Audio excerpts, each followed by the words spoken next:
Hey there neighbors, Kevin here with eTrailer, and today we're going to be taking a look at and showing you how to install the CURT Trailer Hitch receiver here on our 2018 Dodge Charger. If you own a Dodge Charger, you most likely aren't towing a trailer behind you, but you probably will eventually want to be able to throw on that bike rack or a cargo carrier so you can haul a little bit more with you as you're going from point A to point B. And CURT has a perfect option for you with their custom fit designed hitch right here, which is going to bolt right up to our frame rail and be a pretty simple install. So this hitch is going to be a class 2 receiver, and that is going to have that 2-inch by 2-inch opening, so that way we can fit all of our accessories in there. 2-inch by 2-inch is typically what's going to be used on most accessories out there, whether it's your bike rack or your cargo carrier. Now a lot of bike racks will typically have some sort of adapter if it does not have that 2-inch shank, and instead it has that 1 1/4. But even if it doesn't, you can easily just pick up a reducer sleeve, slot that in there, and then get your bike rack in place. Now along with that, you will want a 5/8 hitch pin and clip, which I have right here. That will not come with your hitch, but you'll want to pick one up separately. A lot of the time it'll just come included with your accessory. Now what I like to do is pick up one that's going to be anti-rattle and also going to be locking, so that way I don't ever have to worry about whatever accessory I have on there being taken away if I'm not sitting there out and able to see what's happening with my car. So getting one that's going to be anti-rattle is also really going to help with your bike racks and your cargo carriers, because there's going to be less rattling with the bike rack, which is going to put less strain on it, less strain on your bikes, help them last a little bit longer. And then with the cargo carrier, if you have any kind of play and rattle in here, typically the straps that you put over your cargo carrier to help hold down your equipment can start to wiggle free, and then you got loose stuff on your cargo carrier, and then that's all over the road. So having the right equipment here at your hitch can make a major difference.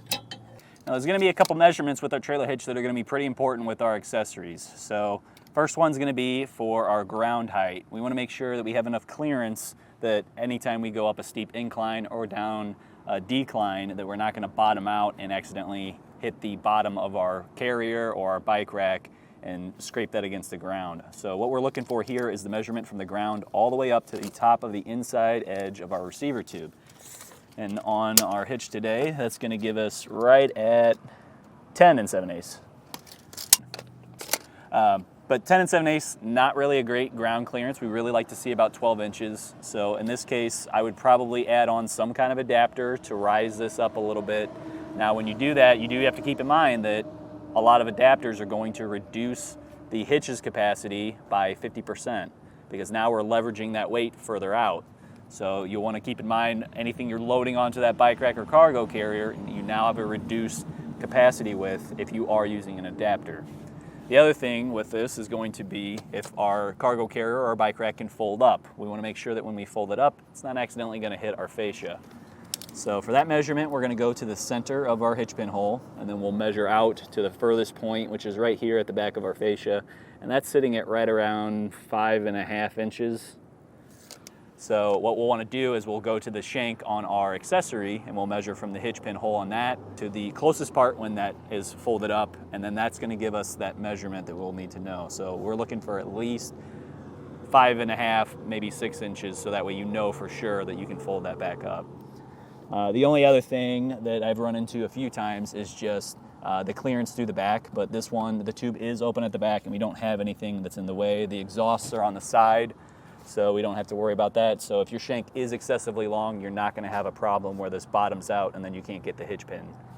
Now our hitch is going to have a 3,500 pound gross towing weight capacity, so that's the capacity for pulling a trailer, and then it's going to have a 350 pound tongue weight capacity, which is the downward force going inside of our receiver tube. So that's your bike racks and your cargo carriers.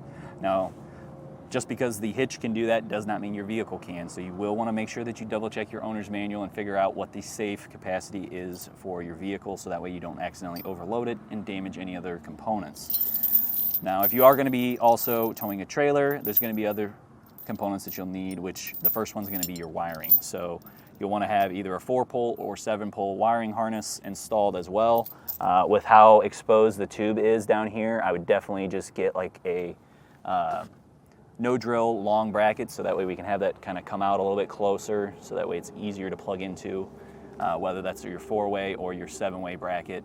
That no drill bracket is just going to be a hose clamp with an L-shaped bracket that's going to sit on the tube here, and then you'll have to get that 7 or 4 pole bracket to go and mount up to that and then actually put your wiring into. So there's a few things when it comes to the wiring you're going to need there. Along with that, you'll also need to have safety chains on your trailer, and with this style of safety chain loop, our S-hook fits in there no problem, doesn't really get bound up or anything. Typically, when you have this like larger flat plate, you can sometimes get bound up on the clevis style hooks. Let's take a look. But honestly, we got really good movement in there. It's not too fat to where it's binding up our clevis here and preventing it from being able to move. So we shouldn't have any issues there. We should be all good. But like I said, just really make sure that you're not overdoing it when you're towing with the trailer, just because Dodge Chargers really aren't designed for that. So as far as the installation goes, getting the actual hitch bolted up is just a couple of minutes to do. The biggest part of this job is really just removing your exhaust. So you're gonna have to get down there and drop down 4 of the hangers that actually hold your exhaust up, a couple of cross members that are about halfway back from the car, and then also on our passenger side, we're gonna be popping open the fascia here just a bit. We'll be unclipping that, and there's a couple of screws that you're gonna need to pull out of there as well. And that's just going to allow you enough space so that you can drop the muffler far enough down to get your hitch up into place, get the bolts in, and torque down. So if you are not someone who wants to really deal with the exhaust, maybe that just is a little bit too intimidating for you, please feel free to use our dealer locator, and you can enter in your zip code to find a shop near you and get it professionally installed. If you are wanting to do this yourself, then stick around and I'll walk you through the process. To start off our install, we're going to have to drop down the exhaust here so that way we can actually get up to the frame rails, get the space that we need in there so we can fish wire our hardware through, and then get the hitch in place. To do that, we're going to have to remove a couple of our rubber isolators. So we'll actually be fully removing them this time. We won't be just pulling the little prong out of the rubber isolator. We'll just drop the whole assembly down. So on both sides, you're going to have one right at the tip of the exhaust and then one just right behind the muffler here. And for these, we're going to be using a 1/2-inch socket, and we're just going to drop the bolt that's right there in it.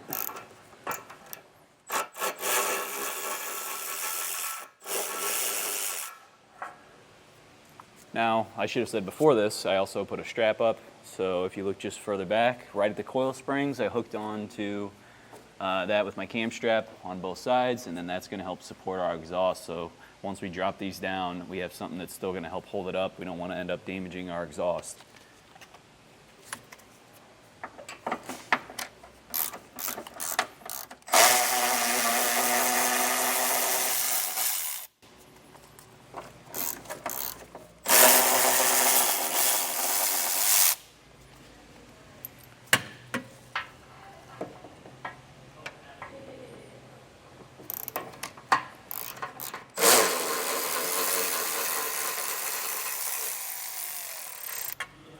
More. So a little bit further back, we have our second set of rubber isolators. Unfortunately, looks like the bolt head, which is going into just a weld nut, is pretty rusted out and corroded, so I don't want to take that down. I'm going to let that go, and instead I will just pop out the little prong from our rubber isolator here. So before I do that, I'm going to take some silicone spray, and we can lubricate this. Make that transition a little bit easier. Same thing on our passenger side.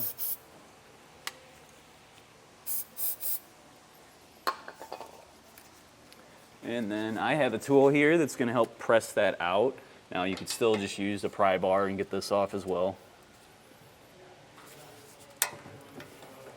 Keep pushing it. And then pop it off the rest of the way. There we go. We'll do the same thing over on the passenger side.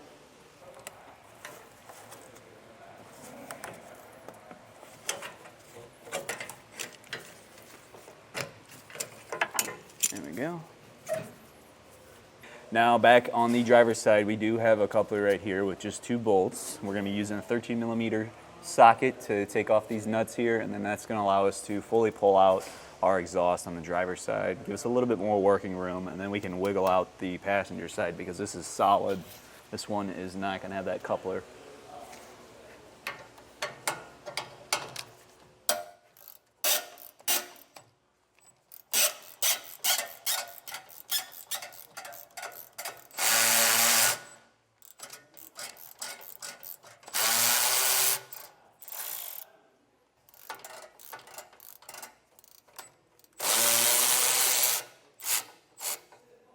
All right, at this point now you're gonna wanna come over, get a hand on your muffler. We're gonna have to kind of wiggle this back and forth until we can get it off of the two bolts right here, and then we can just set it all aside.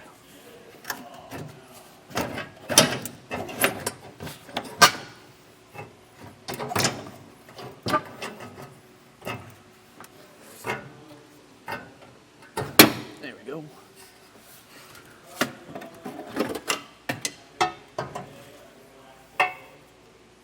All right, that should give us enough wiggle room now that we can pop this out of here. We're really just fighting the tip here. So we kind of play with this, go back and forth until I can get that free, and if not, then we'll figure out what we need to do to move forward.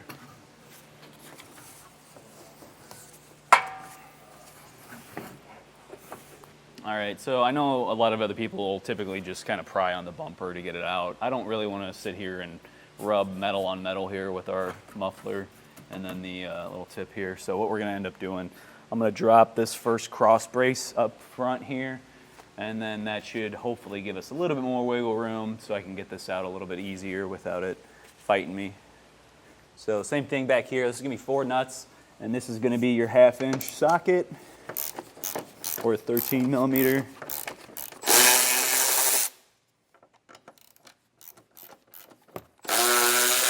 Leave that one on until we get this side down.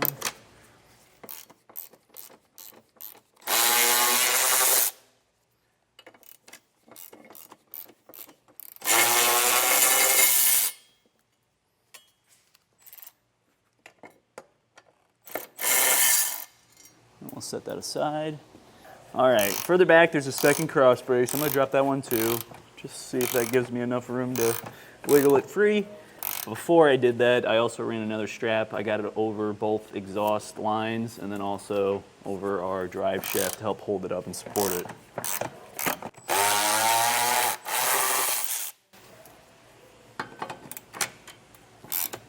Just like with some of the other installs we've had here, not really giving me enough wiggle room to fully do this, so the next step is going to be just popping the bumper off slightly.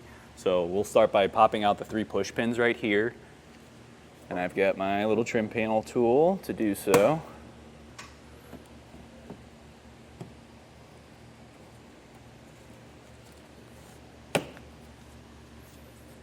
And 3.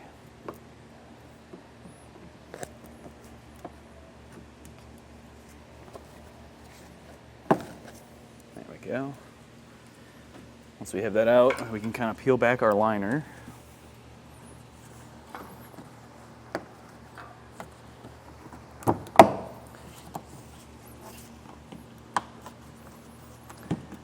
You can start prying away slightly.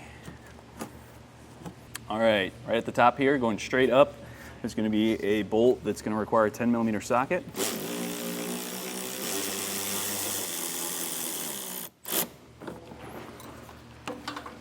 Grab that out of there. All right, now just prying out just a bit. We'll take this up kind of to this area, and then that should give us a little bit more wiggle room with our piece down below.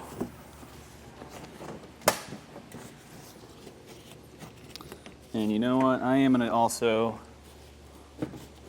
we'll have one screw down below. Looks like that's a 7 millimeter, and we'll pop that out too. Let me double check that real quick. There's a black piece of plastic that runs up, and it's kind of tied into the actual body here. So right down here at the bottom, we got 7 mil. Pop that screw out. That should give us the wiggling that we need. There we go. Yep. So now back at the exhaust here, I can actually kind of slide it out a little bit so that way I can pull the exhaust down without the muffler catching so much. So this is now down enough that we're going to be able to get up into the frame rail here. We'll fish wire our hardware and we'll be able to torque it down. So now it's time to fish wire. We'll have the actual fish wire itself, which I'll thread onto the bolt. You'll also want to put on your spacer. And we're going to take the other end of that, and what I like to do is just bend it. For something like this, it makes it a little bit easier because we're not going too far. So when I stick this in here, I can angle it towards the hole I'm going to go to, have that bent part stick right down through the hole, grab it and pull it right through. Now on our driver's side, there's only going to be one. So if we look, there's a weld nut here facing towards the rear of the vehicle, and at the front, that one's going to be the one that we're going to fish wire through. On the passenger side, it's not going to have that weld nut. It'll just be two open holes that we're going to fish wire into.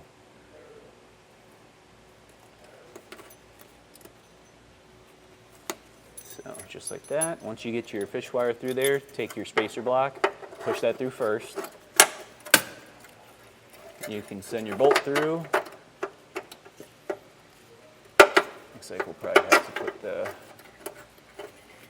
bolt head in first. Put that up in there. And then using the fish wire, we can pull it back down. So I'm going to repeat this over on the passenger side, and then we can get our hitch up into position.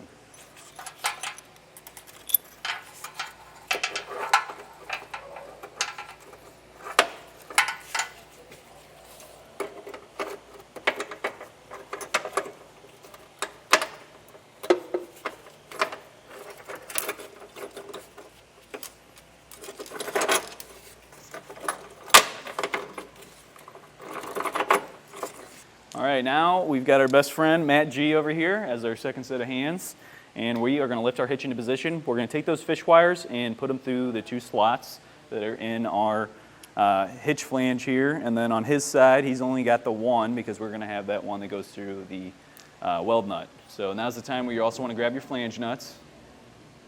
We're going to use these to tighten it down once we have it in place. So we'll come up over here. We'll get our fish wires in first, and then we'll slot the passenger side in because we got to get up over our muffler.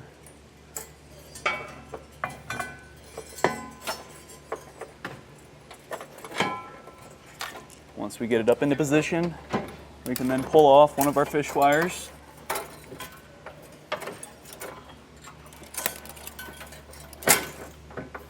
Take one of our flange nuts, and we'll thread that on.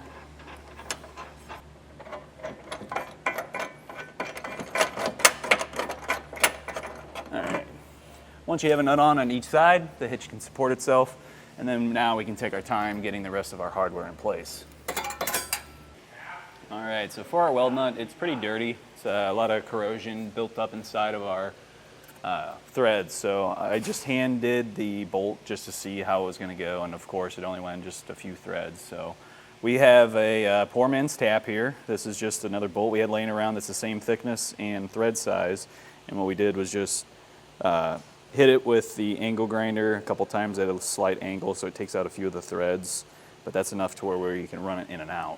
So what we're going to do is spray some more penetrating oil in here, and I've ran it in a few times, but we could still do it a little bit more just to make sure that it's fully clearing out the threads so that we can get our hardware in place. But all we're going to do is spray penetrating oil and then just run our bolt up and down.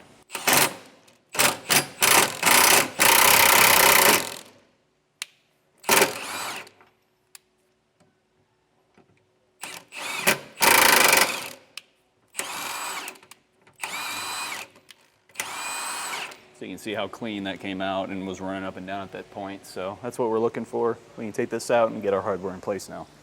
All right, now we'll take our bolt. We're going to also have a conical tooth washer, so you make sure you throw that on there with the teeth facing towards the end of the bolt. You can see those little guys. Those are going to bite into our hitch bracket here and prevent it from being able to move. Snug this down. And now we can go grab our torque wrench and we'll come back and torque this all down. If I didn't state already, the bolts here and then also all of our nuts that we put up here are all going to be using either a 3/4 inch socket or a 19 millimeter. Starting with the bolt that goes into our weld nut first, that's going to be at a lower torque. That, and then I'm going to swap over and we'll get the other ones.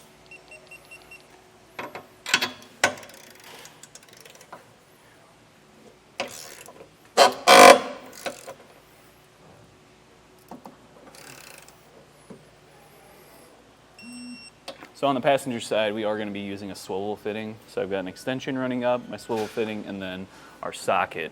And that's going to help us reach this with our exhaust still being in the way. So now that our hitch is in place, our hardware is all torqued to spec, That's going to do it for installation. Now we just have to get back to actually reinstalling our cross braces, getting every one of our exhaust hangers put back in place, putting our driver's side exhaust back on, and then also putting our passenger side bumper back in place as well. So this is going to be a little bit more work, but we are almost there.